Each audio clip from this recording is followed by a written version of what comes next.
Halo, perkenalkan. Nama saya Biandra Timothy Abrel Movik dengan NIM 2110611070 dari kelas D Hukum Internasional Publik. Pada kesempatan kali ini, saya ingin memaparkan materi saya yang bertema hubungan hukum internasional dan hukum nasional. Jadi, hubungan hukum internasional dan hukum nasional terbagi menjadi dua teori. Teori yang pertama adalah teori monisme, dan teori yang kedua adalah teori dualisme. Di sini saya ingin membahas teori monisme terlebih dahulu. Teori monisme ini terbagi lagi menjadi dua teori, yaitu teori monisme primat hukum internasional dan teori monisme primat hukum nasional. Yang pertama saya ingin bahas adalah monisme primat hukum internasional. Jadi, bagi negara yang menganut teori monisme primat hukum internasional, dia mendahulukan hukum internasional dibandingkan hukum nasionalnya. Atau dengan kata lain, hukum nasionalnya bersumber dari hukum internasional. Jadi, dipastikan pada negara yang menganut teori ini, kedudukan hukum internasional pasti lebih tinggi dibanding hukum nasionalnya. Hukum internasionalnya ini harus didahulukan bila terjadi konflik di antara keduanya.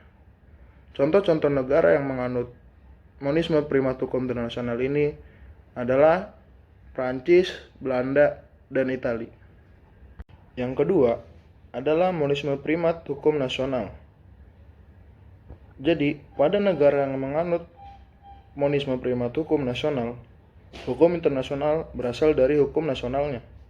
Berarti, di sini kedudukan hukum nasional lebih tinggi daripada hukum internasional. Dan hukum nasionalnya lebih diutamakan jika terjadi konflik. Contohnya adalah hukum kebiasaan yang tumbuh dari praktik-praktik negaranya. Aliran monisme dengan primat hukum nasional ini menganggap bahwa kedaulatan negaranya melebihi batas-batas internasional, sehingga hukum nasional memiliki hierarki yang lebih tinggi daripada hukum internasional. Selanjutnya, masuk ke teori dualisme. Dalam teori dualisme ini, berarti antara hukum internasional dan hukum nasionalnya adalah dua sistem yang sangat berbeda satu dengan yang lainnya.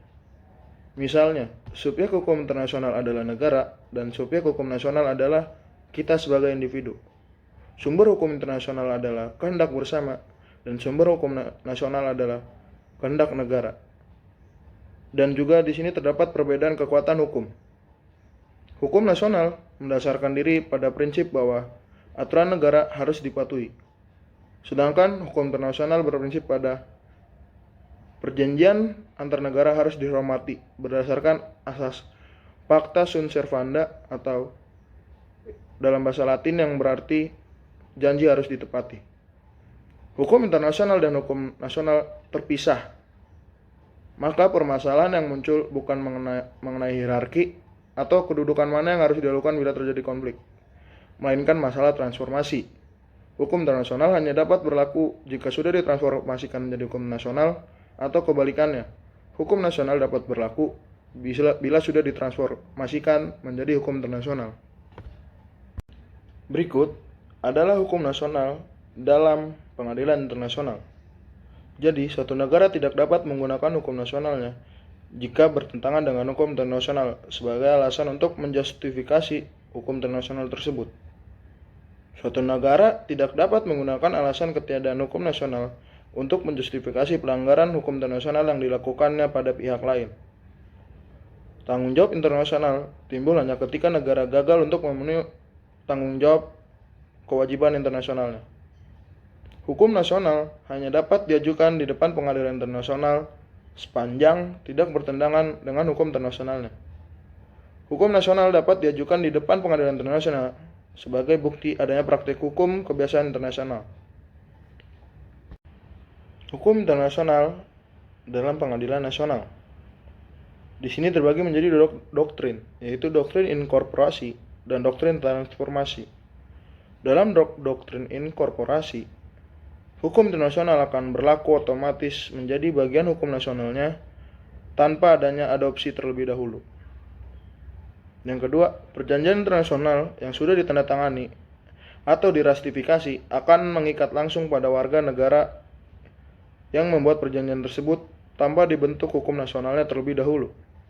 Yang ketiga, konsekuensi logis teori monisme ini menyatakan hukum internasional dan hukum nasional merupakan bagian dari suatu sistem hukum. Jika menurut doktrin transformasi, hukum internasional tidak menjadi hukum nasional, kecuali sampai diimplementasikan menjadi hukum nasional terlebih dahulu. Yang kedua, hukum internasional yang ditransformasikan menjadi hukum nasional, maka statusnya akan menjadi hukum nasional dan dapat digunakan oleh pengadilan nasional sebagai sumber hukum dalam memutus perkara. Yang ketiga, konsekuensi logis dari teori dualisme yang memandang hukum internasional dan hukum nasional sebagai sistem hukum yang berbeda. Sekian pemaparan materi dari saya. Jika ada salah kata, mohon dimaafkan. Assalamualaikum warahmatullahi wabarakatuh.